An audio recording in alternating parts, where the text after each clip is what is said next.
ਸਤਿ ਸ਼੍ਰੀ ਅਕਾਲ ਸਾਰਿਆਂ ਨੂੰ। ਨਿਸ਼ਾ ਦੀ ਉਮਰ 8 ਸਾਲ ਦੀ ਸੀ। ਮੱਤ ਨਿਆਣੀ ਹੁੰਦੀ ਸੀ। ਉਹਦੇ ਬਾਪੂ ਦਾ ਉਹਦੇ ਨਾਲ ਪਿਆਰ ਵੱਖਰਾ ਹੀ ਸੀ। ਉਹਨੇ ਜਦੋਂ ਵੀ ਉਸਨੂੰ ਪੁਕਾਰਨਾ ਲਾਡੋ ਰਾਣੀ ਕਹਿ ਕੇ ਪੁਕਾਰਨਾ। ਇੱਕ ਦਿਨ ਉਸਦੀ ਮਾਂ ਉਸਦੇ ਬਾਪੂ ਨੂੰ ਕਹਿਣ ਲੱਗੀ, ਸੁਣਦੇ ਹੋ, ਧੀ ਵੱਡੀ ਹੋ ਰਹੀ ਹੈ, ਉਸਦੀ ਪੜ੍ਹਾਈ ਦਾ ਫਿਕਰ ਕਰੋ। ਬਾਪੂ ਕਹਿੰਦਾ, ਸੁਖਵਿੰਦਰ ਕੁਰੇ ਤੂੰ ਐਵੇਂ ਹੀ ਫਿਕਰ ਕਰੀ ਜਾਨੀ ਹੈ। ਰੱਬ ਨੇ ਸਭ ਕੁਝ ਸੋਚਿਆ ਹੋਇਆ ਆਪਣੀ ਧੀ ਵਾਸਤੇ। ਇਹਨੂੰ ਚੰਗਾ ਘਰ ਚੰਗਾ ਖਾਨਦਾਨ ਜ਼ਰੂਰ ਮਿਲੇਗਾ। ਅਗਲੀ ਸਵੇਰ ਨਿਸ਼ਾ ਦਾ ਬਾਪੂ ਰੋਜ਼ ਦੀ ਤਰ੍ਹਾਂ ਖੇਤ ਗਿਆ, ਪਰ ਦੁਪਹਿਰ ਤੱਕ ਵਾਪਸ ਨਹੀਂ ਮੁੜਿਆ। ਸੁਖਵਿੰਦਰ ਕੌਰ ਨੂੰ ਫਿਕਰ ਖਾਣ ਲੱਗੀ। ਉਹ ਨਿਸ਼ਾ ਨੂੰ ਕਹਿਣ ਲੱਗੀ, ਤੂੰ ਕਿਤੇ ਜਾਵੀਂ ਨਾ, ਘਰ ਹੀ ਰਹੀਂ, ਮੈਂ ਤੇਰੇ ਬਾਪੂ ਦਾ ਸੁਨੇਹਾ ਲੈ ਕੇ ਹੁਣੇ ਵਾਪਸ ਆਉਂਦੀ ਹਾਂ। ਇੰਨਾ ਕਹਿ ਕੇ ਉਹ ਖੇਤਾਂ ਨੂੰ ਚਲੀ ਜਾਂਦੀ ਹੈ। ਰਾਹ ਜਾਂਦੀ ਮਨ ਵਿੱਚ ਚੰਗੇ ਬੁਰੇ ਵਿਚਾਰਾਂ ਨਾਲ ਲੜਦੀ, ਰੱਬ ਖੈਰ ਹੋਵੇ, ਨਿਸ਼ਾ ਦਾ ਬਾਪੂ ਕਦੇ ਦੇਰ ਨਾਲ ਘਰ ਨਹੀਂ ਆਇਆ। ਆਪਣੇ ਖੇਤੋਂ ਨੰਬਰਦਾਰਾਂ ਦੇ ਮੁੰਡੇ ਨੂੰ ਭੱਜਦਾ ਆਉਂਦਾ ਵੇਖ ਕੇ ਸੁਖਵਿੰਦਰ ਦਾ ਚਿੱਤ ਕਾਲਾ ਪੈਣ ਲੱਗ ਪਿਆ। ਸਾਹੋ ਸਾਈ ਹੋਇਆ ਮੁੰਡਾ ਕਹਿੰਦਾ, ਤਾਈ ਛੇਤੀ ਚੱਲ ਖੇਤਾਂ ਨੂੰ। ਸੁਖਵਿੰਦਰ ਕੌਰ ਨੇ ਕਿਹਾ, ਵੇ ਰੱਬ ਖੈਰ ਕਰੇ, ਸਭ ਸੁੱਖ ਹੋਵੇ। ਭੱਜੀ ਭੱਜੀ ਸਾਹੋ ਸਾਈ ਹੋਈ ਮੈਂ ਖੇਤਾਂ ਵੱਲ ਗਈ। ਮੋਟਰ 'ਤੇ 8-10 ਬੰਦੇ ਘੇਰਾ ਪਾਈ ਬੈਠੇ ਸਨ। ਦੂਰੋਂ ਵੇਖ ਕੇ ਮੇਰਾ ਚਿੱਤ ਕਾਲਾ ਪੈਣ ਲੱਗ ਪਿਆ। ਮੋਟਰ ਵਾਲੇ ਕਮਰੇ ਵਿੱਚ ਵੜਦਿਆਂ ਹੀ ਉਸਦੇ ਹੱਥ ਪੈਰ ਸੁੰਨ ਹੋ ਗਏ ਅਤੇ ਉਸਦੀ ਉੱਚੀ ਸਾਰੀ ਚੀਕ ਨਿਕਲ ਗਈ, ਥੱਲੇ ਡਿੱਗ ਗਈ। ਨਿਸ਼ਾ ਦੇ ਬਾਪੂ ਮੂੰਹ ਵਿੱਚੋਂ ਝੱਗ ਸੀ। ਕੋਲ ਖੜੇ ਲੋਕ ਬਸ ਤਮਾਸ਼ਾ ਬੀਨਾ ਵਾਂਗ ਤਮਾਸ਼ਾ ਦੇਖ ਰਹੇ ਸਨ। ਕਿਸੇ ਨੇ ਉਹਨਾਂ ਦੀ ਮਦਦ ਨਾ ਕੀਤੀ। ਨਿਸ਼ਾ ਦਾ ਬਾਪੂ ਬਸ ਨਿਸ਼ਾ ਨੂੰ ਯਾਦ ਕਰ ਰਿਹਾ ਸੀ। ਉਖੜੇ ਹੋਏ ਸਾਹਾਂ ਨਾਲ, ਕੰਬਦੀ ਹੋਈ ਜ਼ੁਬਾਨ ਨਾਲ ਕਹਿੰਦੀ, ਸੁਖਵਿੰਦਰ ਕੁਰੇ ਧੀ ਦਾ ਖਿਆਲ ਰੱਖੀ, ਕਿਸੇ ਤਰ੍ਹਾਂ ਦੀ ਕਮੀ ਨਾ ਆਵੇ ਮੇਰੀ ਨਿਸ਼ਾ ਨੂੰ। ਬਸ ਇੰਨਾ ਕਹਿੰਦਾ ਹੋਇਆ ਉਹ ਸਾਹ ਛੱਡ ਗਿਆ। ਬਾਪੂ ਦੇ ਜਾਣ ਦਾ ਦੁੱਖ ਨਿਸ਼ਾ ਤੋਂ ਜਰ ਨਹੀਂ ਹੋਇਆ, ਪਰ ਮਾਂ ਨੂੰ ਵੀ ਰੋਂਦਾ ਨਹੀਂ ਵੇਖ ਸਕਦੀ ਸੀ। ਜਦੋਂ ਕਿਤੇ ਮਨ ਉਦਾਸ ਹੁੰਦਾ ਉਹਨੇ ਅੰਦਰ ਬੰਦ ਕਮਰੇ ਵਿੱਚ ਜਾ ਕੇ ਰੋ ਲੈਣਾ। ਬਾਪੂ ਦੀ ਯਾਦ ਸਾਰੇ ਜ਼ਖਮ ਅੱਲੇ ਕਰ ਦਿੰਦੀ। ਨਿਸ਼ਾ ਦੀ ਉਮਰ ਦੇ ਵਿੱਚ ਹਲੇ ਬਚਪਨ ਸੀ, ਪਰ ਕਿਸੇ ਹਿੱਲੇ ਵੀ ਨਿਸ਼ਾ ਬਾਪੂ ਦੀਆਂ ਯਾਦਾਂ ਨੂੰ ਕੱਟ ਨਾ ਕਰ ਸਕੀ। ਇੱਕ ਦਿਨ ਉਸਨੇ ਸਕੂਲ ਜਾਂਦੇ ਹੋਏ ਲਾਲ ਬਕਸੇ ਵਿੱਚ ਇੱਕ ਚਿੱਠੀ ਵਾਹਿਗੁਰੂ ਜੀ ਨੂੰ ਲਿਖ ਦਿੱਤੀ। ਬੜੇ ਕਾਲੇ ਮਨ ਨਾਲ ਉਹ ਵਾਹਿਗੁਰੂ ਜੀ ਦੀ ਚਿੱਠੀ ਦਾ ਜਵਾਬ ਉਡੀਕਦੀ ਰਹੀ, ਪਰ 10 ਦਿਨ ਬੀਤਣ ਬਾਅਦ ਵੀ ਵਾਹਿਗੁਰੂ ਦੀ ਚਿੱਠੀ ਦਾ ਕੋਈ ਜਵਾਬ ਨਾ ਆਇਆ ਅਤੇ ਉਸਦਾ ਮਨ ਉਦਾਸ ਹੋ ਗਿਆ। ਫਿਰ ਇੱਕ ਦਿਨ ਤਾਈ ਰੇਸ਼ਮੋ ਉਹਨਾਂ ਦੇ ਘਰ ਆਈ ਅਤੇ ਸੁਖਵਿੰਦਰ ਨੂੰ ਕਹਿਣ ਲੱਗੀ, ਸੁਖਵਿੰਦਰ ਤੂੰ ਦੂਜਾ ਵਿਆਹ ਕਰਵਾ ਲੈ, ਜਵਾਨੀ ਦੀ ਉਮਰ ਐਵੇਂ ਨਹੀਂ ਹੰਢਾਈ ਜਾਣੀ, ਕਿੰਨੀ ਦੇਰ ਪਰਾਏ ਮਰਦਾਂ ਦੀਆਂ ਅੱਖਾਂ ਦਾ ਸ਼ਿਕਾਰ ਬਣਦੀ ਰਹੇਂਗੀ। ਉਸਨੇ ਤਾਈ ਨੂੰ ਕੋਰੀ ਨਾ ਕਰ ਦਿੱਤੀ ਤੇ ਕਿਹਾ, ਤੁਸੀਂ ਮੇਰੀ ਧੀ ਨੂੰ ਰੋਲ ਦੇਣਾ, ਜੇ ਰੱਬ ਨੂੰ ਐਵੇਂ ਮਨਜ਼ੂਰ ਹੈ ਤਾਂ ਮੈਂ ਆਪੇ ਧੀ ਨਾਲ ਸਮਾਂ ਨਿਭਾ ਲੂੰ। ਹੁਣ 15 ਦਿਨ ਹੋ ਗਏ ਪਰ ਵਾਹਿਗੁਰੂ ਜੀ ਦੀ ਚਿੱਠੀ ਦਾ ਕੋਈ ਜਵਾਬ ਨਾ ਆਇਆ। ਨਿਸ਼ਾ ਅਗਲੇ ਦਿਨ ਇੱਕ ਹੋਰ ਚਿੱਠੀ ਲਾਲ ਬਕਸੇ ਵਿੱਚ ਪਾ ਦਿੱਤੀ ਤੇ ਮਨ ਵਿੱਚ ਸੋਚਿਆ, ਵਾਹਿਗੁਰੂ ਜੀ ਜੇਕਰ ਤੁਸੀਂ ਮੇਰੀ ਚਿੱਠੀ ਦਾ ਜਵਾਬ ਨਾ ਦਿੱਤਾ ਤਾਂ ਮੈਂ ਤੁਹਾਡੇ ਨਾਲ ਕਦੇ ਗੱਲ ਨਹੀਂ ਕਰਨੀ। ਅੱਖਾਂ ਦੇ ਵਿੱਚ ਅਥਰੂ ਲੈ ਕੇ ਉਹ ਸਿੱਧਾ ਸਕੂਲ ਚਲੀ ਗਈ, ਪਰ ਉਸਦਾ ਮਨ ਵਾਹਿਗੁਰੂ ਜੀ ਦੀ ਚਿੱਠੀ ਨੂੰ ਬੜੀ ਹੀ ਬੇਸਬਰੀ ਨਾਲ ਉਡੀਕ ਰਿਹਾ ਸੀ। ਨਿਸ਼ਾ ਦਾ ਅੱਜ ਸਕੂਲ ਵਿੱਚ ਪੜ੍ਹਾਈ ਕਰਨ ਦਾ ਜਰਾ ਵੀ ਮਨ ਨਹੀਂ ਸੀ। ਸਕੂਲ ਛੁੱਟੀ ਹੋਣ ਤੋਂ ਬਾਅਦ ਘਰ ਜਾਂਦੀ ਹੋਈ ਲਾਲ ਬਕਸੇ ਨੂੰ ਵੇਖ ਕੇ ਸੋਚ ਰਹੀ ਸੀ ਕਿ ਵਾਹਿਗੁਰੂ ਜੀ ਵੀ ਪਤਾ ਨਹੀਂ ਕਦੋਂ ਮੇਰੀ ਚਿੱਠੀ ਦਾ ਜਵਾਬ ਦੇਣਗੇ। ਬਾਪੂ ਦੀ ਯਾਦ, ਮਾਂ ਦੇ ਚਿਹਰੇ ਦੀ ਰੌਣਕ ਵੇਖ ਕੇ ਮੇਰਾ ਹਿਰਦਾ ਉਲੁੰਦਰ ਜਾਂਦਾ ਸੀ। ਉਧਰ ਪਿੰਡ ਦਾ ਡਾਕੀਆ ਜੈਲਾ ਇਹ ਸੋਚ ਰਿਹਾ ਸੀ, ਵਾਹਿਗੁਰੂ ਜੀ ਨੂੰ ਚਿੱਠੀ ਲਿਖਣ ਵਾਲਾ ਕੌਣ ਹੈ। ਜੈਲਾ ਸਿੰਘ ਦੂਜੀ ਚਿੱਠੀ ਲੈ ਕੇ ਪਿੰਡ ਦੇ ਸਰਪੰਚ ਕੋਲ ਗਿਆ ਤੇ ਕਹਿਣ ਲੱਗਾ, ਸਰਦਾਰ ਜੀ ਵਾਹਿਗੁਰੂ ਜੀ ਦੀਆਂ 2 ਚਿੱਠੀਆਂ ਲਿਖੀਆਂ ਹਨ। ਸਰਪੰਚ ਬਹੁਤ ਹੈਰਾਨ ਹੋਇਆ, ਕਹਿੰਦਾ, ਪਹਿਲੀ ਚਿੱਠੀ ਕਿੱਥੇ ਆ, ਜਾ ਲੈ ਕੇ ਆ। ਪਰ ਸਰਦਾਰ ਜੀ ਉਹ ਤਾਂ ਮੈਂ ਪਾੜ ਕੇ ਸੁੱਟ ਦਿੱਤੀ। ਸਰਪੰਚ ਜੈਲੇ ਤੇ ਗੁੱਸਾ ਹੁੰਦਾ ਹੋਇਆ ਕਹਿਣ ਲੱਗਿਆ, ਚਿੱਠੀ ਪੜ੍ਹ ਕੇ ਸੁਣਾ ਕੀ ਲਿਖਿਆ। ਉਸਨੇ ਚਿੱਠੀ ਪੜ੍ਹੀ ਸ਼ੁਰੂ ਕਰ ਦਿੱਤੀ ਤੇ ਸਤਿ ਸ਼੍ਰੀ ਅਕਾਲ ਵਾਹਿਗੁਰੂ ਜੀ, ਤੁਹਾਡਾ ਕੀ ਹਾਲ ਹੈ, ਮੈਂ ਤੁਹਾਡੀ ਆਪਣੀ ਨਿਸ਼ਾ। ਵਾਹਿਗੁਰੂ ਜੀ ਕੀ ਗੱਲ ਤੁਸੀਂ ਮੇਰੇ ਨਾਲ ਨਾਰਾਜ਼ ਹੋ, ਤੁਸੀਂ ਮੇਰੀ ਪਹਿਲੀ ਚਿੱਠੀ ਦਾ ਜਵਾਬ ਵੀ ਨਹੀਂ ਦਿੱਤਾ। ਵਾਹਿਗੁਰੂ ਜੀ ਤੁਹਾਨੂੰ ਪਤਾ ਹੈ ਮੇਰੇ ਬਾਪੂ ਬਿਨਾਂ ਜੀ ਨਹੀਂ ਲੱਗਦਾ। ਤੁਸੀਂ ਆਪਣੇ ਕੋਲ ਸੱਦ ਲਿਆ, ਥੋੜਾ ਮੇਰਾ ਵੀ ਸੋਚ ਲੈਂਦੇ। ਸੱਚੀ ਦੱਸਾਂ, ਜਦੋਂ ਬਾਪੂ ਤੋਂ ਬਿਨਾਂ ਮਨ ਉਦਾਸ ਹੁੰਦਾ ਹੈ, ਕੱਲੀ ਕਮਰੇ ਵਿੱਚ ਜਾ ਕੇ ਰੋ ਪੈਂਦੀ ਹਾਂ। ਵਾਹਿਗੁਰੂ ਜੀ, ਮਾਂ ਵੀ ਬਹੁਤ ਉਦਾਸ ਰਹਿੰਦੀ ਹੈ। ਮੈਂ ਬਹੁਤ ਵਾਰੀ ਬਣਾਉਂਦੇ ਹੋਏ ਮਾਂ ਨੂੰ ਰੋਂਦੇ ਵੇਖਿਆ। ਜਦੋਂ ਮੈਂ ਪੁੱਛਦੀ ਹਾਂ ਕੀ ਗੱਲ ਹੈ ਤਾਂ ਮਾਂ ਕਹਿੰਦੀ ਹੈ, ਪੁੱਤ ਅੰਗੀਠੀ ਦਾ ਧੂੰਆਂ ਅੱਖਾਂ ਵਿੱਚ ਪੈ ਰਿਹਾ ਹੈ। ਵਾਹਿਗੁਰੂ ਜੀ, ਤੁਹਾਨੂੰ ਪਤਾ ਹੈ ਸਾਰੇ ਬੱਚੇ ਆਪਣੇ ਬਾਪੂ ਨਾਲ ਸ਼ਹਿਰ ਘੁੰਮਣ ਜਾਂਦੇ ਨੇ, ਪਰ ਮੈਂ ਮਾਂ ਨੂੰ ਕਦੇ ਤੰਗ ਨਹੀਂ ਕੀਤਾ। ਕਿਵੇਂ ਸ਼ਹਿਰ ਜਾਣਾ ਹੈ? ਵਾਹਿਗੁਰੂ, ਤੁਸੀਂ ਹੁਣ ਐਵੇਂ ਨਾ ਕਰੋ, ਮੇਰੇ ਬਾਪੂ ਨੂੰ ਮੇਰੇ ਕੋਲ ਭੇਜ ਦਿਓ। ਬਾਪੂ ਤਾਂ ਕਦੇ ਹੁਣ ਸੁਪਨੇ ਵਿੱਚ ਵੀ ਨਹੀਂ ਆਉਂਦਾ। ਕਿਵੇਂ ਆਪਣੀ ਧੀ ਨੂੰ ਮਿਲਾਵਾਂ? ਚਿੱਠੀ ਪੜ੍ਹਦੇ ਜੈਲੇ ਸਿੰਘ ਅਤੇ ਸਰਪੰਚ ਦੀਆਂ ਅੱਖਾਂ ਵਿੱਚ ਹੰਝੂ ਆ ਗਿਆ। ਸਰਦਾਰ ਜੀ, ਮੈਥੋਂ ਹੋਰ ਨਹੀਂ ਪੜ੍ਹੀ ਜਾਣੀ।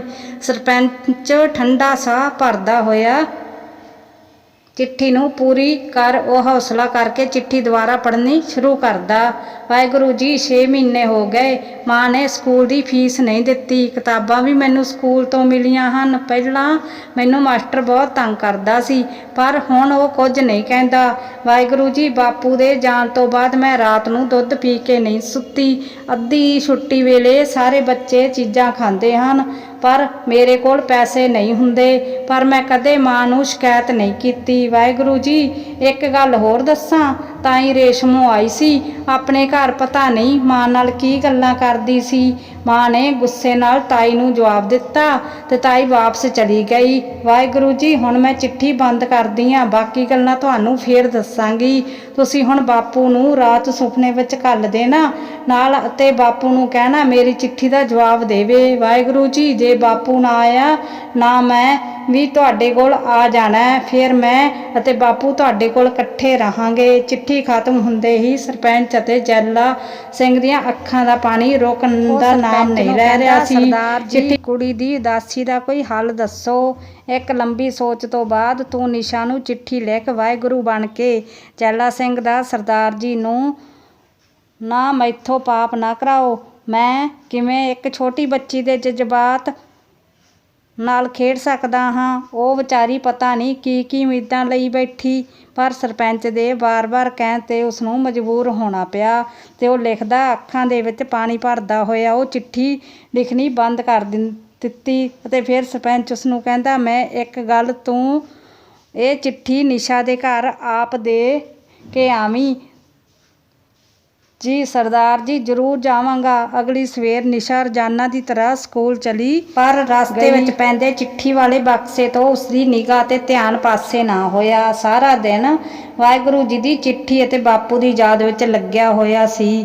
ਰੋਂਦੀ ਹੋਈ ਉਸਦਾ ਮਨ ਉਦਾਸ ਮਨ ਦੇ ਨਾਲ ਰੋਜ਼ ਦੀ ਤਰ੍ਹਾਂ ਬਚਨੋਂ ਜਮਾਤ ਵਿੱਚ ਚਲੀ ਗਈ। ਉਧਰ ਜੈਲ ਸਿੰਘ ਬਚਨੋਂ ਦੇ ਘਰ ਚਿੱਠੀ ਦੇਣ ਪੁੱਜਾ। ਬੜੇ ਔਖੇ ਮਨ ਦੇ ਨਾਲ ਆਵਾਜ਼ ਨਿਕਲੀ, ਨਿਸ਼ਾ ਘਰ ਹੈ ਤੂੰ? ਪੁੱਤਰ, ਕੋਈ ਚਿੱਠੀ ਆਈ ਹੈ ਤੇਰੇ ਅੰਦਰੋਂ। ਸੁਖਵਿੰਦਰ ਕੌਰ ਦੀ ਆਵਾਜ਼ ਆਉਂਦੀ ਹੈ।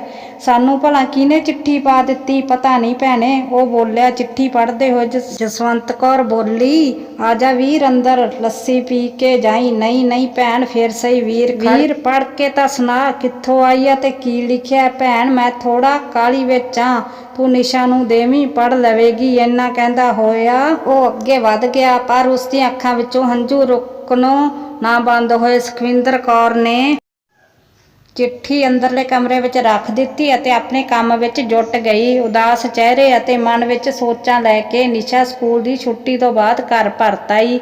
ਆਉਂਦਿਆਂ ਹੀ ਬੇਬੇ ਨੇ ਰੋਟੀ ਦਿੱਤੀ ਤੇ ਹਾਲ ਚਾਲ ਪੁੱਛਿਆ। ਰੋਜ਼ ਦੀ ਤਰ੍ਹਾਂ ਅੱਜ ਵੀ ਨਿਸ਼ਾ ਨੇ ਉਦਾਸ ਮਨ ਨਾਲ ਮਾਂ ਦੀ ਕਿਸੇ ਗੱਲ ਦਾ ਚੰਗੀ ਤਰ੍ਹਾਂ ਜਵਾਬ ਨਹੀਂ ਦਿੱਤਾ। ਫਿਰ ਸੁਖਵਿੰਦਰ ਕਹਿੰਦੀ, ਪੁੱਤ ਕੋਈ ਚਿੱਠੀ ਆਈ ਹੈ। ਅੱਜ ਇੰਨੀ ਗੱਲ ਸੁਣਦੇ ਉਸਦੇ ਚਿਹਰੇ ਉੱਤੇ ਉਤਸੁਕਤਾ ਵੱਧ ਗਈ। ਤੇ ਬੇਬੇ ਕਿੱਥੇ ਪਈ ਹੈ? ਚਿੱਠੀ ਜਲਦੀ ਦੱਸ, ਅੰਦਰਲੇ ਕਮਰੇ ਵਿੱਚ ਰੱਖੀ ਹੈ ਪੁੱਤ, ਨਾਲੇ ਮੈਨੂੰ ਵੀ ਦੱਸ ਦੇਈਂ ਕੀ ਲਿਖਿਆ। ਖੁਸ਼ੀ ਵਿੱਚ ਭੱਜਦੀ ਹੋਈ ਉਹ ਅੰਦਰਲੇ ਕਮਰੇ ਵਿੱਚ ਜਾ ਵੜਦੀ। ਮੰਜੇ ਉੱਤੇ ਪਈ ਚਿੱਠੀ ਵੇਖ ਕੇ ਉਸਦਾ ਦਿਲ ਖੁਸ਼ੀ ਨਾਲ ਝੂਮ ਉੱਠਦਾ। ਮਨ ਹੀ ਮਨ ਉਹ ਆਪਣੇ ਵਾਹਿਗੁਰੂ ਜੀ ਅਤੇ ਬਾਪੂ ਜੀ ਦਾ ਸ਼ੁਕਰੀਆ ਅਦਾ ਕਰਦੀ। ਇੰਨੀ ਦੇਰ ਨੂੰ ਬਾਹਰੋਂ ਸੁਖਵਿੰਦਰ ਦੀ ਆਵਾਜ਼ ਆਉਂਦੀ, ਨਿਸ਼ਾ ਪੁੱਤ ਮੈਂ ਤਾਈ ਰੇਸ਼ਮੋ ਦੇ ਘਰ ਚੱਲੀ ਆਂ, ਥੋੜੀ ਦੇਰ ਮੁੜ ਆਵਾਂਗੀ। ਨਿਸ਼ਾ ਆਵਾਜ਼ ਦਿੰਦੀ ਹੈ, ਚੰਗਾ ਮਾਂ, ਕੋਈ ਗੱਲ ਨਹੀਂ।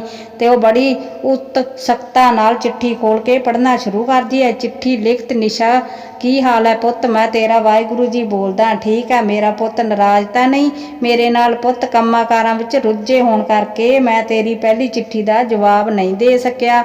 ਤੈਨੂੰ ਪਤਾ ਹੈ ਤੇਰੇ ਬਾਪੂ ਦਾ ਤੇਰੇ ਬਿਨਾਂ ਜੀ ਨਹੀਂ ਲੱਗਦਾ। ਤੇਰਾ ਬਾਪੂ ਹਰ ਵੇਲੇ ਮੇਰੇ ਕੋਲ ਤੇਰਾ ਹਾਲ ਚਾਲ ਪੁੱਛਦਾ ਰਹਿੰਦਾ ਹੈ। ਪੁੱਤ ਤੂੰ ਕਿਸੇ ਗੱਲ ਦੀ ਚਿੰਤਾ ਨਾ ਲਾਈ ਪੁੱਤ, ਐਵੇਂ ਰੋਈ ਦਾ ਨਹੀਂ ਹੁੰਦਾ, ਮਨ ਛੋਟਾ ਨਾ ਕਰਿਆ ਕਰ। ਤੂੰ ਆਪਣੀ ਬੇਬੇ ਦਾ ਖਿਆਲ ਰੱਖਿਆ ਕਰ ਪੁੱਤ। ਤੂੰ ਕਹਿੰਦਾ ਸੀ ਨਾ ਸ਼ਹਿਰ ਘੁੰਮਣ ਜਾਣਾ ਹੁੰਦਾ ਹੈ, ਤੇ ਮੈਂ ਤੇਰਾ ਦਾਖਲਾ ਸ਼ਹਿਰ ਦੇ ਵੱਡੇ ਸਕੂਲ ਵਿੱਚ ਕਰਾ ਦਿੱਤਾ ਹੈ। ਤੇਰੇ ਨਵੇਂ ਸਕੂਲ ਦੀ ਫੀਸ ਅਤੇ ਕਿਤਾਬਾਂ ਤੈਨੂੰ ਮਿਲ ਜਾਣਗੀਆਂ। ਕਿਸੇ ਗੱਲ ਦਾ ਪੁੱਤ ਦਿਮਾਗ ਉੱਤੇ ਬੋਝ ਨਾ ਰੱਖੀ। ਇੱਕ ਸੋਹਣਾ ਜਿਹਾ ਘਰ ਤੇਰੇ ਵਾਸਤੇ ਸ਼ਹਿਰ ਵਿੱਚ ਲਿਆ ਹੈ। ਤਾਇਆ ਸਰਪੰਚ ਤੈਨੂੰ ਚੜ੍ਹਦੀਆਂ ਤਰੀਕਾਂ ਨੂੰ ਸ਼ਹਿਰ ਛੱਡ ਦੇਵੇ। ਮੈਂ ਆਪਣੇ ਪੁੱਤ ਵਾਸਤੇ ਕੁਝ ਚੀਜ਼ਾਂ ਸਰਪੰਚ ਨੂੰ ਦਿੱਤੀਆਂ ਨੇ, ਉਹ ਥੈਲਾ ਸ਼ਹਿਰ ਜਾਣ ਵੇਲੇ ਤੂੰ ਤਾਏ ਸਰਪੰਚ ਕੋਲੋਂ ਲੈ ਲਵੀਂ। ਨਾਲੇ ਮੈਂ ਤਾਏ ਸਰਪੰਚ ਨੂੰ ਕਹਾਂਗਾ ਕਿ ਉਹ ਬੇਬੇ ਨੂੰ ਆ ਕੇ ਮਿਲ ਲਵੇ ਤੇ ਆਪੇ ਸਾਰੀ ਗੱਲ ਕਰ ਲਵੇ। ਚਿੱਠੀ ਪੜ੍ਹਦੇ ਹੋਏ ਨਿਸ਼ਾ ਦੀਆਂ ਅੱਖਾਂ ਵਿੱਚ ਅਜੀਬ ਜਿਹੀ ਚਮਕ ਸੀ ਤੇ ਖੁਸ਼ੀ ਦੇ ਹੰਝੂ ਡਿੱਗ ਰਹੇ ਸਨ। ਸ਼ਹਿਰ ਜਾ ਕੇ ਪੜ੍ਹਨ ਦੀ ਗੱਲ ਨੇ ਉਸਦੇ ਹੌਸਲੇ ਨੂੰ ਨਵੀਂ ਉਡਾਨ ਦਿੱਤੀ ਤੇ ਆਪਣੇ ਆਪ ਨੂੰ ਸੰਭਾਲਦੀ ਹੋਈ ਉਹ ਚਿੱਠੀ ਦੁਬਾਰਾ ਪੜ੍ਹਨੀ ਸ਼ੁਰੂ ਕਰਦੀ ਹੈ। ਨਿਸ਼ਾ ਪੁੱਤ, ਮੈਨੂੰ ਵੀ ਤੇਰੀ ਬੜੀ ਯਾਦ ਆਉਂਦੀ ਹੈ। ਮੈਂ ਵੀ ਤੈਨੂੰ ਸੁਪਨੇ ਵਿੱਚ ਮਿਲਣਾ। ਸੱਚ ਕਹਾਂ ਮੇਰਾ ਵੀ ਤੇਰੇ ਬਿਨਾਂ ਜੀ ਨਹੀਂ ਲੱਗਦਾ। ਅਸੀਂ ਜਲਦ ਹੀ ਤੈਨੂੰ ਸੁਪਨੇ ਵਿੱਚ ਮਿਲਣ ਆਵਾਂਗੇ। ਹਾਂ ਪੁੱਤ ਸੱਚ, ਤੇਰੇ ਬਾਪੂ ਨੇ ਇੱਕ ਸੁਨੇਹਾ ਦਿੱਤਾ ਸੀ ਕਿ ਮੇਰੀ ਧੀ ਰੋਜ਼ ਰਾਤ ਨੂੰ ਦੁੱਧ ਪੀ ਕੇ ਇਹ ਵੀ ਕਹਿੰਦਾ ਸੀ ਕਿ ਸਾਨੂੰ ਚਿੱਠੀ ਲਿਖਣੀ ਬੰਦ ਨਾ ਕਰੀ, ਸਾਨੂੰ ਤੇਰੀ ਚਿੱਠੀ ਦੀ ਉਡੀਕ ਰਹੇਗੀ। ਚੰਗਾ, ਨਾਲੇ ਮੇਰਾ ਪੁੱਤ ਨੇ ਹੌਸਲਾ ਤੇ ਸਬਰ ਰੱਖਣਾ ਹੈ। ਠੀਕ ਹੈ ਪੁੱਤ, ਮੈਂ ਹੁਣ ਲਿਖਣਾ ਬੰਦ ਕਰਦਾ ਹਾਂ, ਬਾਕੀ ਗੱਲਾਂ ਆਪਾਂ ਫੇਰ ਕਰਾਂਗੇ। ਤੇਰਾ ਆਪਣਾ ਵਾਹਿਗੁਰੂ ਜੀ। ਚਿੱਠੀ ਪੜ੍ਹ ਕੇ ਖੁਸ਼ੀ ਅਤੇ ਗਮੀ ਦਾ ਸੁਮੇਲ ਉਸ ਦੀਆਂ ਅੱਖਾਂ ਵਿੱਚ ਆ ਗਿਆ। ਉਸਦੀ ਮਾਂ ਆ ਕੇ ਉਸਨੂੰ ਆਖਦੀ ਹੈ, ਕੀ ਦੱਸ ਕੇ ਚਿੱਠੀ ਕਿੱਥੋਂ ਆਈ ਅਤੇ ਵਿੱਚ ਕੀ ਲਿਖਿਆ? ਇਸ ਤਰ੍ਹਾਂ ਦੇ ਹਰ ਗੱਲ ਦਾ ਉਸਨੇ ਆਪਣੀ ਮਾਂ ਕੋਲ ਲੁਕੋ ਕੇ ਰੱਖਿਆ ਤੇ ਉਸਨੂੰ ਇੱਕ ਦਿਨ ਬਹੁਤ ਸਮੇਂ ਬਾਅਦ ਹੱਸੀ ਤੇ ਰੱਜ ਕੇ ਰੋਟੀ ਖਾਧੀ। ਅਗਲੀ ਸਵੇਰ ਉਹ ਬੜੀ ਖੁਸ਼ੀ ਨਾਲ ਸਕੂਲ ਗਈ। ਦੂਜੇ ਪਾਸੇ ਸਰਪੰਚ ਨਿਸ਼ਾ ਦੇ ਘਰ ਉਹਨਾਂ ਦੇ ਸਰੀਕੇ ਦੀ ਬੁੱਢੀ ਜੀਤੋ ਨੂੰ ਨਾਲ ਲੈ ਕੇ ਉਹਨਾਂ ਦੇ ਘਰ ਗਿਆ। ਸਰਪੰਚ ਸਤਿ ਸ਼੍ਰੀ ਅਕਾਲ ਸੁਖਵਿੰਦਰ। ਸਤਿ ਸ਼੍ਰੀ ਅਕਾਲ। ਅੱਜ ਤੁਸੀਂ ਸਾਡੇ ਘਰ ਕਿਵੇਂ ਜੀ? ਤਾਈ ਜੀਤੋ ਤੇ ਸਰਪੰਚ ਨੇ ਉਸਨੂੰ ਸ਼ਹਿਰ ਜਾਣ ਬਾਰੇ ਸਾਰੀ ਗੱਲ ਦੱਸੀ, ਪਰ ਚਿੱਠੀ ਦਾ ਕੋਈ ਵੀ ਜ਼ਿਕਰ ਨਾ ਕੀਤਾ। ਉਹ ਸਭ ਗੱਲਾਂ ਸੁਣਨ ਤੋਂ ਬਾਅਦ ਹੈਰਾਨ ਹੋ ਗਈ। ਸਰਪੰਚ ਅਤੇ ਜੀਤੋ ਨੇ ਉਸਨੂੰ ਨਿਸ਼ਾ ਦੇ ਭਵਿੱਖ ਦਾ ਵਾਸਤਾ ਪਾ ਕੇ ਉਸ ਕੋਲ ਹਾਂ ਕਰਵਾ ਲਈ। ਸਰਪੰਚ ਭੈਣੇ, ਅਸੀਂ ਤੁਹਾਨੂੰ ਅਗਲੇ ਮਹੀਨੇ ਸ਼ਹਿਰ ਛੱਡਾਂਗੇ। ਨਿਸ਼ਾ ਦਾ ਦਾਖਲਾ ਵੀ ਵੱਡੇ ਸਕੂਲ ਕਰਾ ਲਵਾਂਗੇ। ਤੁਹਾਡਾ ਖੇਤ ਤੇ ਘਰ ਅਸੀਂ ਆਪੇ ਦੇਖ ਰੇਖ ਦਾ ਰੱਖ ਲਵਾਂਗੇ। ਤੇ ਕੁਝ ਹੋਰ ਗੱਲਾਂ ਕਰਨ ਤੋਂ ਬਾਅਦ ਉਹ ਆਪਣੇ ਘਰ ਵਾਪਸ ਚਲੇ ਗਏ ਤੇ ਨਿਸ਼ਾ ਦੇ ਸਕੂਲ ਆਉਣ ਤੋਂ ਬਾਅਦ ਉਸਦੀ ਮਾਂ ਨੇ ਸਾਰੀ ਗੱਲ ਦੱਸੀ, ਜਿਸ ਨੂੰ ਸੁਣਦੇ ਉਹ ਬਹੁਤ ਖੁਸ਼ ਹੋਈ। ਉਸਨੇ ਮਨ ਹੀ ਮਨ ਵਾਹਿਗੁਰੂ ਜੀ ਅਤੇ ਆਪਣੇ ਬਾਪੂ ਦਾ ਧੰਨਵਾਦ ਕਰਨ ਲੱਗੀ। ਅਗਲੀ ਸਵੇਰ ਸੁਖਵਿੰਦਰ ਬਹੁਤ ਜਲਦੀ ਉੱਠੀ ਤੇ ਸਾਰੇ ਘਰ ਨੂੰ ਨਿਹਾਰਦੀ ਰਹੀ ਤੇ ਨਿਸ਼ਾ ਦੇ ਬਾਪੂ ਨੂੰ ਯਾਦ ਕਰਕੇ ਰੋਂਦੀ ਰਹੀ। ਉਹ ਸਾਰੇ ਸਰਪੰਚ ਨਾਲ ਸ਼ਹਿਰ ਵੱਲ ਕੂਚ ਕਰਦੇ ਨੇ। ਇਸ ਘਟਨਾ ਨੇ ਨਿਸ਼ਾ ਦਾ ਵਾਹਿਗੁਰੂ ਦੇ ਪ੍ਰਤੀ ਵਿਸ਼ਵਾਸ ਹੋਰ ਵੀ ਗੂੜਾ ਕਰ ਦਿੱਤਾ। ਘੰਟਿਆਂ ਬੱਧੀ ਲੰਬਾ ਸਫ਼ਰ ਤੈਅ ਕਰਕੇ ਉਹ ਸ਼ਹਿਰ, ਉੱਚੀਆਂ ਇਮਾਰਤਾਂ ਤੇ ਸ਼ਹਿਰ ਦੇ ਭੀੜ ਭੜੱਕੇ ਨੇ ਉਸਦਾ ਮਨ ਮੋਹ ਲਿਆ। ਜਲਦੀ ਹੀ ਉਹ ਆਪਣੇ ਘਰ ਵੀ ਪਹੁੰਚ ਗਏ। ਪੱਕੀਆਂ ਇੱਟਾਂ ਵਾਲਾ ਘਰ ਵੇਖ ਕੇ ਸੁਖਵਿੰਦਰ ਦੀਆਂ ਅੱਖਾਂ ਦੇ ਵਿੱਚ ਹੰਝੂ ਆ ਗਏ। ਅਗਲੇ ਦਿਨ ਨਿਸ਼ਾ ਸਰਪੰਚ ਨਾਲ ਦਾਖਲਾ ਲੈਣ ਗਈ। ਵੱਡਾ ਸਕੂਲ ਵੇਖ ਕੇ ਉਸਦਾ ਮਨ ਖੁਸ਼ ਹੋ ਗਿਆ। ਸਰ ਨੇ ਉਸਨੂੰ ਕਿਤਾਬਾਂ ਤੇ ਸਕੂਲ ਵਾਸਤੇ ਨਵਾਂ ਬਸਤਾ ਵੀ ਦਿੱਤਾ। ਨਵੀਆਂ ਕਿਤਾਬਾਂ ਅਤੇ ਬਸਤਾ ਵੇਖ ਕੇ ਉਸਦੀ ਖੁਸ਼ੀ ਦਾ ਕੋਈ ਟਿਕਾਣਾ ਨਾ ਰਿਹਾ। ਘਰ ਆਉਂਦੇ ਹੀ ਤਾਏ ਨੇ ਬੇਬੇ ਤੋਂ ਪਿੰਡ ਜਾਣ ਦੀ ਆਗਿਆ ਮੰਗੀ ਤੇ ਕਿਹਾ ਕਿ ਜਦੋਂ ਜ਼ਰੂਰਤ ਹੋਵੇ, ਪੈਸਿਆਂ ਦੀ ਲੋੜ ਪਵੇ ਤਾਂ ਕਹਿ ਦੇਣਾ, ਹੋਰ ਭੇਜ ਦੇਵਾਂਗਾ। ਆਪਣੇ ਪਿੰਡ ਵਾਲਾ ਡਾਕੀਆ ਅਕਸਰ ਸ਼ਹਿਰ ਆਉਂਦਾ ਜਾਂਦਾ ਰਹਿੰਦਾ ਹੈ ਤੇ ਮੈਂ ਉਹਨੂੰ ਕਹੂੰ ਤੁਹਾਡੀ ਖੈਰ ਸੁੱਖ ਪੁੱਛ ਆਲੇ, ਜੇ ਕੋਈ ਕੰਮ ਹੋਵੇ ਤਾਂ ਤੁਸੀਂ ਉਹਦੇ ਹੱਥ ਸੁਨੇਹਾ ਲਾ ਦੇਣਾ। ਭੈਣ ਸ਼ਬਦ ਸੁਣ ਕੇ ਸੁਖਵਿੰਦਰ ਦੀਆਂ ਅੱਖਾਂ ਵਿੱਚ ਹੰਝੂ ਆ ਗਏ। ਉਸਨੇ ਸਰਪੰਚ ਨੂੰ ਸਦਾ ਲਈ ਆਪਣੇ ਵੀਰ ਬਣਾ ਲਿਆ। ਉਹਨਾਂ ਵਿੱਚੋਂ ਹੁਣ ਮੋਹ ਦੀ ਤੰਦ ਜੁੜ ਗਈ। ਅਗਲੀ ਸਵੇਰ ਨਿਸ਼ਾ ਨੂੰ ਸੁਖਵਿੰਦਰ ਨੇ ਜਲਦੀ ਉਠਾ ਦਿੱਤਾ ਕਿਉਂਕਿ ਉਸਨੇ ਸਕੂਲ ਜਾਣਾ ਸੀ। ਉਹ ਬੜੇ ਚਾਅ ਦੇ ਨਾਲ ਤਿਆਰ ਹੋਈ। ਨਵੇਂ ਸਕੂਲ ਦੇ ਪਹਿਲੇ ਦਿਨ ਦੀ ਸਵੇਰ ਉਸ ਵਿੱਚ ਉਤਸੁਕਤਾ ਭਰੀ ਸੀ। ਦੁਪਹਿਰ ਦੀ ਛੁੱਟੀ ਤੋਂ ਬਾਅਦ ਅਗਲਾ ਵਿਸ਼ਾ ਪੰਜਾਬੀ ਦਾ ਸੀ। ਕਲਾਸ ਸ਼ੁਰੂ ਹੁੰਦੇ ਹੀ ਮੈਡਮ ਨੇ ਬਾਪੂ ਉੱਤੇ ਲੇਖ ਲਿਖਣ ਨੂੰ ਕਿਹਾ। ਇਹ ਸੁਣ ਕੇ ਨਿਸ਼ਾ ਦੀਆਂ ਅੱਖਾਂ ਵਿੱਚ ਪਾਣੀ ਆ ਗਿਆ। ਸਾਰੇ ਬੱਚਿਆਂ ਨੇ ਲੇਖ ਲਿਖਣਾ ਸ਼ੁਰੂ ਕੀਤਾ। ਉਸਨੇ ਬੜੇ ਭਰੇ ਮਨ ਨਾਲ ਲੇਖ ਲਿਖਣਾ ਸ਼ੁਰੂ ਕਰ ਦਿੱਤਾ। ਥੋੜੇ ਸਮੇਂ ਬਾਅਦ ਮੈਡਮ ਨੇ ਸਭ ਤੋਂ ਕਾਪੀਆਂ ਲੈ ਲਈਆਂ। ਹਰ ਬੱਚੇ ਦੀ ਕਾਪੀ ਵਾਰੀ-ਵਾਰੀ ਸਿਰ ਚੈੱਕ ਹੋ ਰਹੀ ਸੀ। ਜਦੋਂ ਨਿਸ਼ਾ ਦੀ ਵਾਰੀ ਆਈ ਤਾਂ ਮੈਡਮ ਜਿਵੇਂ ਸੁੰਨ ਹੀ ਹੋ ਗਈ। ਉਸ ਦੀਆਂ ਅੱਖਾਂ ਵਿੱਚ ਪਾਣੀ ਸੀ ਪਰ ਉਸਨੇ ਜ਼ਹਿਰ ਨਾ ਹੋਣ ਦਿੱਤਾ। ਨਿਸ਼ਾ ਦੀ ਕਾਪੀ ਲੈ ਕੇ ਉਹ ਹੈੱਡ ਸਰ ਕੋਲ ਚਲੀ ਗਈ। ਪੰਜਾਬੀ ਦੀ ਮੈਡਮ ਨੇ ਉਹਨਾਂ ਨੂੰ ਸਾਰੀ ਗੱਲ ਦੱਸੀ। ਸਰ ਨੇ ਉਸਨੂੰ ਲੇਖ ਪੜ੍ਹ ਕੇ ਸੁਣਾਉਣ ਨੂੰ ਕਿਹਾ। ਪੰਜਾਬੀ ਵਾਲੀ ਮੈਡਮ ਲੇਖ ਪੜ੍ਹਨਾ ਸ਼ੁਰੂ ਕਰਦੀ ਹੈ। ਲੇਖ ਮੇਰੇ ਬਾਪੂ ਦਾ ਨਾਮ ਜਗਰੂਪ ਸਿੰਘ ਤੇ ਮੇਰਾ ਬਾਪੂ ਮੈਨੂੰ ਬਹੁਤ ਪਿਆਰ ਕਰਦਾ ਸੀ। ਉਹ ਮੈਨੂੰ ਖਾਣ ਨੂੰ ਵੀ ਬੜਾ ਕੁਝ ਦਿੰਦਾ ਸੀ। ਮੇਰੀ ਬੇਬੇ ਨੂੰ ਮੇਰੇ ਬਾਪੂ ਉੱਤੇ ਪੂਰਾ ਮਾਣ ਸੀ। ਅਸੀਂ ਬੜੇ ਰਾਜੀ ਖੁਸ਼ੀ ਰਹਿੰਦੇ ਹੁੰਦੇ ਸਾਂ। ਪਰ ਹੁਣ ਇਹ ਗੱਲ ਬਹੁਤ ਪੁਰਾਣੀ ਹੋ ਗਈ। ਪਤਾ ਨਹੀਂ ਵਾਹਿਗੁਰੂ ਜੀ ਨੇ ਮੇਰੇ ਬਾਪੂ ਨੂੰ ਆਪਣੇ ਕੋਲ ਕਿਉਂ ਸੱਦ ਲਿਆ। ਵਾਹਿਗੁਰੂ ਜੀ ਕਹਿੰਦੇ ਨੇ ਮੈਨੂੰ ਤੇਰੇ ਬਾਪੂ ਨਾਲ ਕੰਮ ਹੈ। ਪਰ ਮੈਂ ਜਦੋਂ ਕਦੇ ਉਦਾਸ ਹੁੰਦੀ ਹਾਂ ਤਾਂ ਬਾਪੂ ਨੂੰ ਯਾਦ ਕਰਕੇ ਅੱਖਾਂ ਵਿੱਚ ਪਾਣੀ ਆ ਜਾਂਦਾ। ਜਦੋਂ ਵੀ ਮੇਰੇ ਬਾਪੂ ਮੇਰੇ ਸੁਪਨੇ ਵਿੱਚ ਆਵੇਗਾ ਮੈਂ ਆਪਣੇ ਬਾਪੂ ਨਾਲ ਫੇਰ ਢੇਰ ਸਾਰੀਆਂ ਗੱਲਾਂ ਕਰਾਂਗੀ ਅਤੇ ਉਹਨਾਂ ਨੂੰ ਦੱਸਾਂਗੀ ਮੈਂ ਤੁਹਾਡੇ ਬਿਨਾਂ ਨਹੀਂ ਰਹਿ ਸਕਦੀ। ਮੈਡਮ ਜੀ ਮੈਂ ਤੁਹਾਨੂੰ ਕਹਿਣਾ ਚਾਹੁੰਦੀ ਸੀ ਮੈਥੋਂ ਲੇਖ ਨਹੀਂ ਲਿਖਿਆ ਜਾਣਾ ਪਰ ਫਿਰ ਤੁਸੀਂ ਗੁੱਸੇ ਹੋਣ ਲੱਗ ਜਾਣਾ ਸੀ। ਲੇਖ ਖਤਮ ਹੁੰਦਿਆਂ ਹੀ ਦੋਨਾਂ ਦੀਆਂ ਅੱਖਾਂ ਵਿੱਚ ਪਾਣੀ ਵਹਿ ਤੁਰਿਆ। ਉਹਨਾਂ ਨਿਸ਼ਾ ਨੂੰ ਬੁਲਾਇਆ ਤੇ ਆਖਣ ਲੱਗੇ ਮਾਫ਼ ਕਰ ਦੇ ਬੇਟਾ। ਕੇ ਮਾਂ ਨੂੰ ਸਾਰੀ ਗੱਲ ਦੱਸੀ। ਬੇਬੇ ਆਖਣ ਲੱਗੀ ਪੁੱਤ ਆਪ ਦਾ ਦੁੱਖ ਸਾਰਿਆਂ ਅੱਗੇ ਨਹੀਂ ਫਰੋਲੀਦਾ। ਇਹ ਸ਼ਹਿਰ ਹੈ ਇੱਥੋਂ ਦੇ ਲੋਕ ਮਤਲਬੀ ਹੁੰਦੇ ਹਨ। ਪਰ ਉਸਨੇ ਬੇਬੇ ਨੂੰ ਕਿਹਾ ਸਾਡੇ ਸਕੂਲ ਦੇ ਸਰ ਬਹੁਤ ਚੰਗੇ ਨੇ। ਫਿਰ ਦੋਨੋਂ ਰਲ ਕੇ ਰੋਟੀ ਖਾਧੀ ਗੱਲਾਂ ਵਿੱਚ ਰੁੱਝ ਗਏ। ਸ਼ਹਿਰ ਵਿੱਚ ਆਉਣ ਤੋਂ ਬਾਅਦ ਉਹਨਾਂ ਦਾ ਸਮਾਂ ਬੜਾ ਸੋਹਣਾ ਲੰਘ ਰਿਹਾ ਸੀ। ਹੌਲੀ ਹੌਲੀ ਸੁਖਵਿੰਦਰ ਚਿੱਤ ਵੀ ਲੱਗਣ ਲੱਗ ਪਿਆ। ਸਮਾਂ ਬੀਤਦਾ ਗਿਆ। ਨਿਸ਼ਾ 12ਵੀਂ ਜਮਾਤ ਵਿੱਚੋਂ ਪਾਸ ਹੋ ਗਈ। ਤਾਇਆ ਸਰਪੰਚ ਉਸਦੀ ਜ਼ਮੀਨ ਦੀ ਆਮਦਨ ਹਰ ਸਾਲ ਉਸਨੂੰ ਅਦਾ ਰਿਹਾ।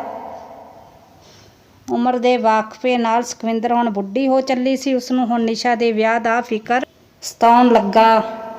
ਪਰ ਨਿਸ਼ਾ ਨੇ ਕਾਲਜ ਜਾਣ ਬਾਰੇ ਗੱਲ ਕੀਤੀ ਤਾਂ ਬੜੀਆਂ ਮਿੰਨਤਾਂ ਬਾਅਦ ਉਸਨੇ ਮਾਂ ਨੂੰ ਮਨਾਇਆ। ਇੰਨੇ ਸਾਲ ਬੀਤਣ ਬਾਅਦ ਵੀ ਬਾਪੂ ਕਦੇ ਉਸਦੇ ਸੁਪਨੇ ਵਿੱਚ ਨਾ ਆਇਆ। ਸ਼ਾਇਦ ਕਿਤੇ ਉਹ ਵੀ ਬਾਪੂ ਨੂੰ ਭੁੱਲਦੀ ਜਾ ਰਹੀ ਸੀ। ਜੇ ਵਿਚਾਰ ਉਸਨੂੰ ਪਰੇਸ਼ਾਨ ਕਰ ਦਿੰਦੇ ਨੇ। ਪਰ ਕਾਲਜ ਜਾਣ ਦੀ ਉਮਰ ਨਵੀਂ ਜਵਾਨੀ ਵਿੱਚ ਨਿਸ਼ਾ ਦਾ ਨਖਰਾ ਤੇ ਹੰਕਾਰ ਵੱਧਦਾ ਜਾ ਰਿਹਾ ਸੀ। ਰੱਬ ਨੇ ਉਸਨੂੰ ਹੁਸਨ ਵੀ ਰੱਜ ਕੇ ਦਿੱਤਾ। ਜਵਾਨੀ ਦੇ ਨਸ਼ੇ ਤੇ ਕਾਲਜ ਦੇ ਮਾਹੌਲ ਨੇ ਉਸਨੂੰ ਦੇ ਰੰਗ ਢੰਗ ਬਦਲ ਦਿੱਤੇ। ਹੁਣ ਉਹ ਬੇਬੇ ਨੂੰ ਉਸਨੇ ਬੇਬੇ ਨੂੰ ਆਕੜ ਕੇ ਜਵਾਬ ਦਿੱਤਾ ਕੁਝ ਨਹੀਂ ਹੁੰਦਾ ਮੈਨੂੰ। ਨਾਲੇ ਮੈਂ ਹੁਣ ਵੱਡੀ ਹੋ ਗਈ ਹਾਂ। ਮੇਰੇ ਚੰਗੇ ਬੁਰੇ ਦੀ ਸਮਝ ਹੈ। ਮੈਨੂੰ ਬਹੁਤ ਭਾਸ਼ਣ ਨਾ ਚੜਾਇਆ ਕਰ। ਇੰਨਾ ਕਹਿੰਦੇ ਹੋਈ ਉਹ ਗੁੱਸੇ ਨਾਲ ਕਮਰੇ ਵਿੱਚੋਂ ਬਾਹਰ ਨਿਕਲ ਗਈ। ਇਸ ਕਰਕੇ ਉਹ ਹੁਣ ਗੁਰਪ੍ਰੀਤ ਤੋਂ ਦੂਰ ਹੋਣ ਲੱਗੀ ਸੀ। ਫਿਰ ਇੱਕ ਦਿਨ ਗੁਰਪ੍ਰੀਤ ਦਾ ਫੋਨ ਆਇਆ।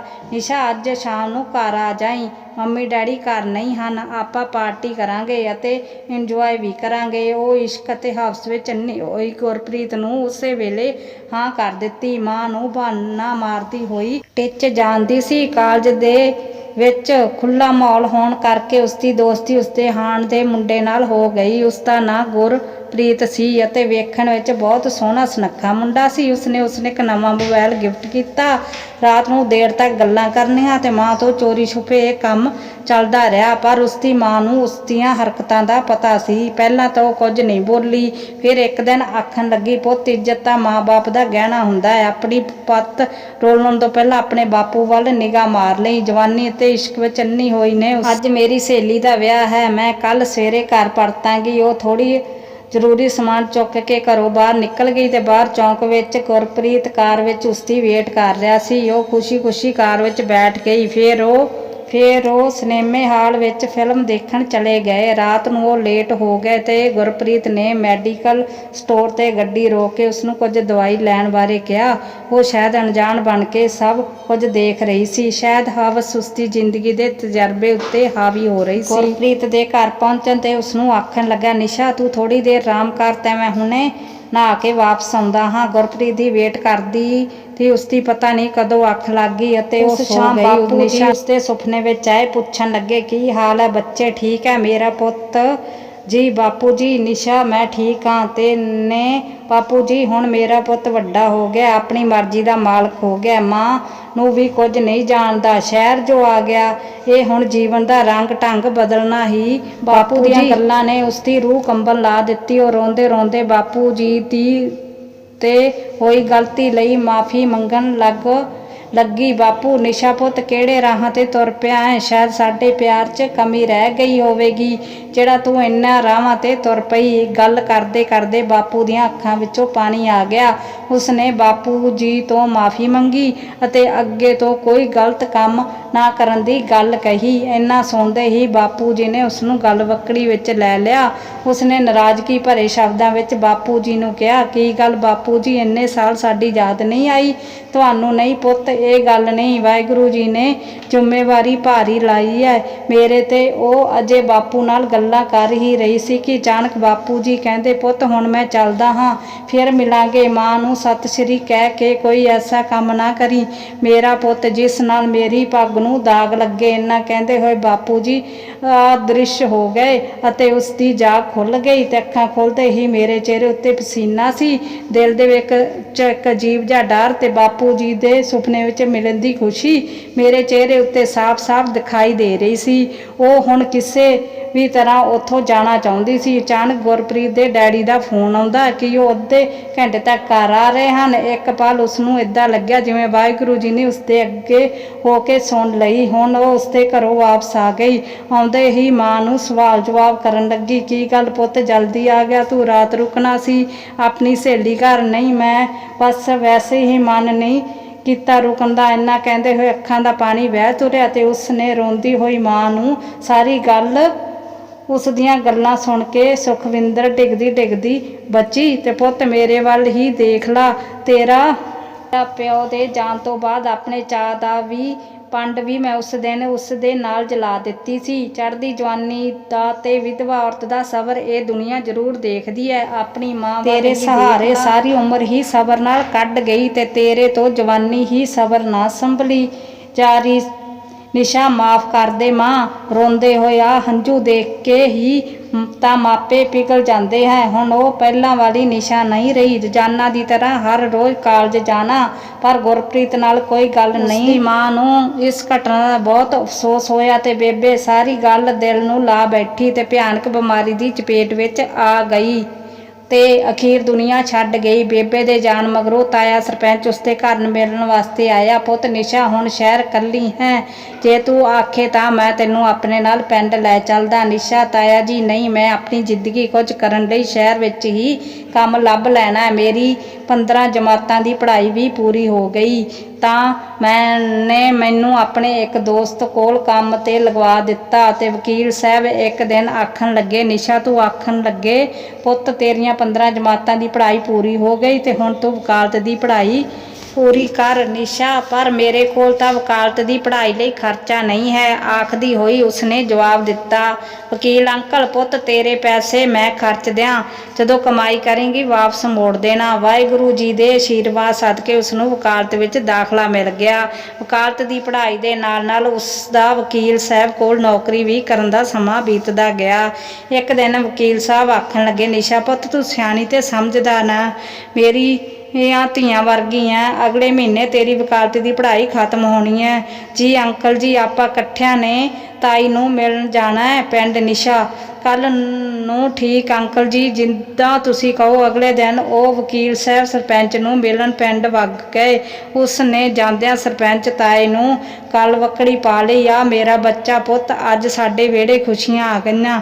ਦੋਵੇਂ ਆਪਸ ਵਿੱਚ ਗੱਲਾਂ ਕਰ ਦਿੰਦੇ ਹਨ। ਵਕੀਲ, ਸਰਪੰਚ ਤੇਰੇ ਨਾਲ ਅੱਜ ਇੱਕ ਗੱਲ ਕਰਨ ਆਇਆ ਹਾਂ। ਸਰਪੰਚ, ਕੀ ਮਦਦ ਕਰ ਸਕਦਾ? ਵਕੀਲ, ਯਾਰ ਸਰਪੰਚ, ਮੇਰਾ ਪੁੱਤ ਵਕਾਲਤ ਕਰ ਰਿਹਾ ਅਤੇ ਨਿਸ਼ਾ ਵੀ ਵਕਾਲਤ ਕਰ ਰਹੀ ਹੈ। ਉਹ ਬਹੁਤ ਉਦਾਸ ਰਹਿੰਦਾ ਹੈ, ਕਿਤੇ ਟੁੱਟੇ ਦਿਲ ਦਾ ਮਸਲਾ ਜਾਪਦਾ ਹੈ ਤੇ ਜੇ ਤੂੰ ਕਹੇ ਤਾਂ ਮੈਂ ਨਿਸ਼ਾ ਨੂੰ ਆਪਣੇ ਘਰ ਦੀ ਨਹੁੰ ਬਣਾਉਣਾ ਚਾਹੁੰਦਾ ਹਾਂ। ਜਦੋਂ ਘਰ ਗ੍ਰਸਤੀ ਦਾ ਬੋਝ ਪਵੇਗਾ ਤਾਂ ਆਪੇ ਠੀਕ ਹੋ ਜਾਣਾ। ਮੁੰਡੇ ਨੇ ਸਰਪੰਚ ਦੇਖ ਭਾਈ ਵਕੀਲ, ਗੱਲ ਤਾਂ ਤੇਰੀ ਠੀਕ ਹੈ, ਰਿਸ਼ਤਾ ਤਾਂ ਬਣ ਸਕਦਾ ਹੈ, ਪਰ ਵਿਚਾਰੀ ਨਿਸ਼ਾ ਕਰਮਾਂ ਦੀ ਮਾਰੀ ਹੈ। ਖਿਡੌਣਿਆਂ ਨਾਲ ਖੇਡਣ ਦੀ ਉਮਰ ਵਿੱਚ ਬਾਪੂ ਤੁਰ ਗਿਆ, ਜਵਾਨੀ ਉਮਰੇ ਮਾਂ ਤੁਰ ਗਈ। ਦਿਲ ਵਿੱਚ ਬੜੇ ਗਮ ਤੇ ਰੱਖੀ ਬੈਠੀ ਹੈ ਤੂੰ, ਉਹ ਨੂੰ ਉਮਰਾਂ ਨਾਲ ਸਿਆਣੀ ਨਹੀਂ ਹੋਈ। ਵਕਤ ਦੀ ਗੁੱਝੀ ਮਾਰ ਨੇ ਸਿਆਣਪ ਦਿੱਤੀ ਹੈ। ਵਕੀਲ ਅਤੇ ਸਰਪੰਚ ਅਗਲੇ ਕਮਰੇ ਵਿੱਚ ਚਲੇ ਗਏ। ਲੱਕੜ ਦੀ ਪੇਟੀ ਦਾ ਜਿੱਦਰਾ ਖੋਲ੍ਹ ਚਿੱਠੀ ਨੂੰ ਵਕੀਲ ਮੂਹਰੇ ਧਰ ਦਿੱਤਾ। ਸਰਪੰਚ ਨੇ ਚਿੱਠੀ ਪੜ੍ਹਦੇ ਵਕੀਲ ਸਾਹਿਬ ਦੀਆਂ ਅੱਖਾਂ ਵਿੱਚੋਂ ਪਾਣੀ ਵਹਿ ਤੁਰਿਆ। ਆਖਣ ਲੱਗੇ, ਸੱਚੀ ਸਿਦਕਵਾਨ ਹੈ। ਬਾਹਰੋਂ ਨਿਸ਼ਾ ਦੀ ਆਵਾਜ਼ ਆਉਂਦੀ ਹੈ, ਤਾਇਆ ਜੀ ਆ ਜਾਓ, ਠੰਡਾ ਸਰਬਤ ਲੈ ਕੇ ਆਈ ਹਾਂ। ਚਿੱਠੀ ਵਾਪਸ ਰੱਖ ਕੇ ਦੋਵੇਂ ਜਾਣੇ ਬਾਹਰ ਆ ਗਏ। ਜਾ ਬੱਚੇ ਤੂੰ ਪੁੱਤ ਤਾਈ ਦੇ ਕੰਮ ਵਿੱਚ ਹੱਥ ਵਟਾ, ਜਾ ਕੇ ਹੁਣ ਸਭ ਕੁਝ ਦੇਖ ਲਿਆ ਹੈ, ਬਾਕੀ ਤੇਰੀ ਮਰਜ਼ੀ। ਵਕੀਲ ਸਰਪੰਚ ਨੂੰ ਮੋਹਰ ਲਾ ਰਿਸ਼ਤੇ ਤੇ ਸਰਪੰਚ ਜਾ ਕੇ ਸਾਰੀ ਗੱਲਬਾਤ ਨਿਸ਼ਾ ਨਾਲ ਕਰਦਾ ਤੇ ਉਹ ਮੋਹਰ ਤੋਂ ਆਖਦੀ ਹੈ, ਜੋ ਤੁਸੀਂ ਕਰ ਦੇਣਾ ਹੈ ਉਹ ਮੈਨੂੰ ਮਨਜ਼ੂਰ ਹੋਵੇਗਾ। ਬਸ ਨਿਸ਼ਾ ਦੀ ਇਸ ਗੱਲ ਨਾਲ ਉਸਦਾ ਰਿਸ਼ਤਾ ਪੱਕਾ ਹੋ ਜਾਂਦਾ ਹੈ। ਉਸਦਾ ਸਾਕ ਪੱਕਾ ਕਰ ਦਿੱਤਾ ਤੇ ਵਕੀਲ ਦੇ ਮੁੰਡੇ ਨਾਲ ਆਉਂਦੀ ਸੰਗਰਾਂਦ ਉਸਦਾ ਵਿਆਹ ਕਰ ਦੇਣ ਦਾ ਮਤਾ ਕੀਤਾ।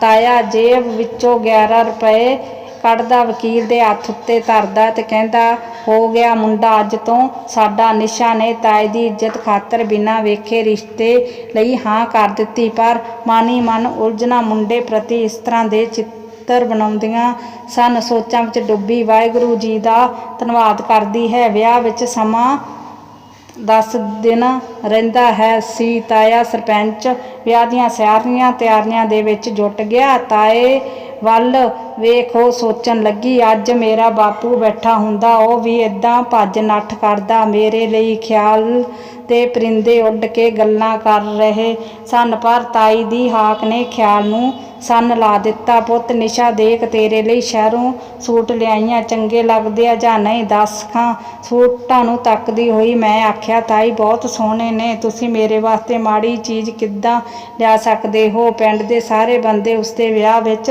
ਸ਼ਰੀਕ ਹੋਣ ਲਈ ਆਏ। ਉਸ ਦਿਨ ਉਸਨੇ ਬਾਪੂ ਜੀ, ਬੇਬੇ ਜੀ ਅਤੇ ਵਾਹਿਗੁਰੂ ਜੀ ਨੂੰ ਬਹੁਤ ਯਾਦ ਕੀਤਾ। ਬਰਾਤ ਆਉਂਦਿਆਂ ਹੀ ਉਸ ਨੂੰ ਬਾਪੂ ਜੀ ਦੀ ਬਹੁਤ ਯਾਦ ਆਈ। ਦਿਲ ਹੀ ਇਹ ਸੋਚਦਾ ਰਿਹਾ ਕਿ ਜੇ ਕਿਤੇ ਅੱਜ ਬਾਪੂ ਬੈਠਾ ਹੁੰਦਾ ਤਾਂ ਬੜੇ ਚਾਵਾਂ ਨਾਲ ਮੈਨੂੰ ਵਿਦਾ ਕਰਦਾ। ਆਨੰਦ ਕਾਰਜ ਤੋਂ ਬਾਅਦ ਤੱਕ ਵੀ ਉਹ ਮੁੰਡੇ ਦੀ ਸ਼ਕਲ ਨਾ ਵੇਖ ਪਾਈ। ਉਤਸੁਕਤਾ ਅਤੇ ਬੇਚੈਨੀ ਵੱਧਦੀ ਜਾ ਰਹੀ ਸੀ। ਸਿਰਫ ਚਾਹ ਪੀ ਕੇ ਹੀ ਬਰਾਤ 'ਤੇ ਚਲੇ ਜਾਣਾ ਸੀ ਤੇ ਮੈਂ ਤਾਏ ਕਰਕੇ ਮੁੰਡੇ ਦੀ ਫੋਟੋ ਦੀ ਕੋਈ ਮੰਗ ਨਹੀਂ ਕੀਤੀ ਸੀ, ਪਰ ਆਪਣੇ ਵਿਆਹ 'ਤੇ ਉਸ ਦੀ ਝਲਕ ਦੇਖਣੀ ਨਸੀਬ ਨਹੀਂ ਹੋ ਰਹੀ ਸੀ। ਇੱਕ ਦਿਨ ਉਸਨੇ ਸਿਹਰਾ ਲਾਇਆ ਹੋਇਆ ਸੀ ਤੇ ਡੋਲੀ ਵੇਲੇ ਤਾਇਆ ਜੀ ਉਸਨੂੰ ਆਖਣ ਲੱਗੇ, ਧੀਏ ਉਸ ਘਰ ਨੂੰ ਵੀ ਆਪਣਾ ਘਰ ਸਮਝੀ, ਜਦੋਂ ਯਾਦ ਆਇਆ ਕਰੇ ਤਾਏ ਨੂੰ ਮਿਲਣ ਆ ਜਾਇਆ ਕਰੀ। ਇੰਨੇ ਸਾਲਾਂ ਵਿੱਚ ਜੇ ਤੇਰੇ ਤਾਏ ਕੋਲੋਂ ਕੋਈ ਗਲਤੀ ਹੋ ਗਈ ਹੋਵੇ ਤਾਂ ਮਾਫ਼ ਕਰੀ ਪੁੱਤ। ਤਾਏ ਦੀ ਇਹ ਗੱਲ ਸੁਣਦਿਆਂ ਉਸਦੇ ਅੰਦਰ ਹਲਚਲ ਮੱਚ ਗਈ। ਉਸਨੇ ਰੋਂਦੀ ਹੋਈ ਤਾਏ ਨੂੰ ਗਲਵੱਕੜੀ ਪਾ ਲਈ, ਕਦਮ ਰੱਖਿਆ। ਨਵੇਂ ਘਰ ਆਉਂਦੇ ਆਉਂਦੇ ਬਹੁਤ ਦੇਰੀ ਹੋ ਗਈ ਸੀ। ਘਰ ਪਹੁੰਚਦੇ ਹੀ ਜਿੱਦਾਂ ਮੈਂ ਮੁੰਡੇ ਵੱਲ ਤੱਕਿਆ, ਉਹ ਗੁਰਪ੍ਰੀਤ ਸੀ। ਉਸਦੇ ਚਿਹਰੇ ਦੀ ਚਮਕ ਅਤੇ ਮੇਰੀਆਂ ਅੱਖਾਂ ਦੀ ਖੁਸ਼ੀ ਉਸ ਸਮੇਂ ਬਿਆਨ ਨਹੀਂ ਕੀਤੀ ਜਾ ਸਕਦੀ ਸੀ। ਸਹੁਰੇ ਘਰ ਉਸਨੂੰ ਬਹੁਤ ਮਾਣ ਸਤਿਕਾਰ ਮਿਲਿਆ, ਪਿਆਰ ਮਿਲਿਆ। ਇੱਕ ਦਿਨ ਉਸਨੇ ਗੁਰਪ੍ਰੀਤ ਨੂੰ ਕਿਹਾ, ਜੇ ਤੁਸੀਂ ਕਹੋ ਤਾਂ ਇੱਕ ਗੱਲ ਪੁੱਛਣੀ ਹੈ। ਗੁਰਪ੍ਰੀਤ, ਹਾਂ ਪੁੱਛ। ਕੀ ਪੁੱਛਣਾ ਚਾਹੁੰਦੀ ਹਾਂ? ਨਿਸ਼ਾ, ਜਿਸ ਦਿਨ ਤੁਸੀਂ ਮੈਨੂੰ ਆਪਣੇ ਘਰ ਲੈ ਕੇ ਗਏ, ਰਸਤੇ ਵਿੱਚ ਦਵਾਈ ਦੇ ਬਹਾਨੇ ਗੱਡੀ ਰੋਕੀ ਸੀ ਅਤੇ ਤੁਸੀਂ ਇੱਕ ਗੱਲ ਕਹੀ ਸੀ, ਅੱਜ ਆਪਾਂ ਇੱਕ ਹੋ ਜਾਣਾ ਹੈ। ਇਹਨਾਂ ਦੋਹਾਂ ਗੱਲਾਂ ਦਾ ਕੀ ਅਰਥ ਸੀ? ਗੁਰਪ੍ਰੀਤ, ਨਿਸ਼ਾ ਤੂੰ ਕਿਸੇ ਗੱਲ ਨੂੰ ਨਾ ਭੁੱਲ।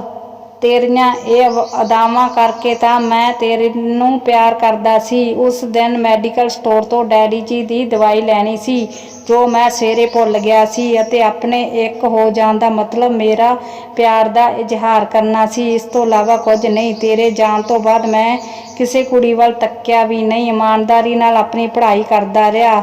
ਨਿਸ਼ਾ ਆਪਣੇ ਆਪ ਨੂੰ, ਚਲੋ ਫਿਰ ਸ਼ੁਕਰ ਹੈ, ਮੈਂ ਤਾਂ ਕੁਝ ਹੋਰ ਹੀ ਸੋਚਦੀ ਰਹੀ। ਸਮਾਂ ਬੀਤਦਾ ਗਿਆ। ਗੁਰਪ੍ਰੀਤ ਹਾਈ ਕੋਰਟ ਦੇ ਜੱਜ ਬਣ ਗਏ ਤੇ ਉਹ ਇੱਕ ਚੰਗੇ ਵਕੀਲ ਬਣ ਗਏ। ਵਾਹਿਗੁਰੂ ਜੀ ਨੇ ਉਹਨਾਂ ਮੁੰਡੇ ਕੁੜੀ ਦੀ ਦਾਤ ਬਖਸ਼ੀ ਤੇ ਉਹਨਾਂ ਦੇ ਵਿਹੜੇ ਖੁਸ਼ੀਆਂ ਭਰ ਦਿੱਤੀਆਂ। ਦਿੱਤੀਆਂ। ਹੁਣ ਜਦੋਂ ਵੀ ਉਸ ਨੂੰ ਮਾਂ ਬਾਪੂ ਦੀ ਯਾਦ ਆਉਂਦੀ ਹੈ ਤਾਂ ਅੱਖਾਂ ਨਮ ਹੋ ਜਾਂਦੀਆਂ। ਕੁੜੀ ਤੇ ਮੁੰਡੇ ਦਾ ਵਿਆਹ ਉਹਨਾਂ ਨੇ ਉਹਨਾਂ ਹੀ ਸਹੀ ਉਮਰਾਂ ਵਿੱਚ ਕਰ ਦਿੱਤਾ। ਉਹ ਸੋਚਦੀ ਸੀ ਕਿ ਜੇ ਮੈਂ ਆਪਣੀ ਮਾਂ ਦੇ ਰੱਖੇ ਸਬਰ ਦੀ ਕਦਰ ਨਾ ਕਰਦੀ ਤਾਂ ਉਹਨਾਂ ਨੂੰ ਨਾ ਸਮਝਦੀ ਤਾਂ ਅੱਜ ਸ਼ਾਇਦ ਮੇਰੇ ਝੋਲੀ ਵਿੱਚ ਆ ਖੁਸ਼ੀਆਂ ਨਹੀਂ ਹੋਣੀਆਂ ਸੀ। ਬਾਪੂ ਵੀ ਕਿੰਨੇ ਸਾਲਾਂ ਦਾ ਸਬਰ ਰੱਖ ਕੇ ਮੇਰੇ ਸੁਪਨੇ 'ਚ ਉਸ ਦਿਨ ਆਇਆ ਤੇ ਜਿੱਦਣ ਉਸ ਨੂੰ ਲੱਗਿਆ ਕਿ ਮੈਂ ਗਲਤ ਕਦਮ ਚੁੱਕਣ ਲੱਗੀ ਹਾਂ, ਸਮਾਂ ਲੰਘ ਗਿਆ। ਜੇ ਤੁਹਾਨੂੰ ਸਾਡੀ ਕਹਾਣੀ ਚੰਗੀ ਲੱਗੀ, ਲਾਈਕ ਕਰੋ, ਸ਼ੇਅਰ ਕਰੋ, ਚੈਨਲ ਨੂੰ ਸਬਸਕ੍ਰਾਈਬ ਕਰੋ। ਧੰਨਵਾਦ।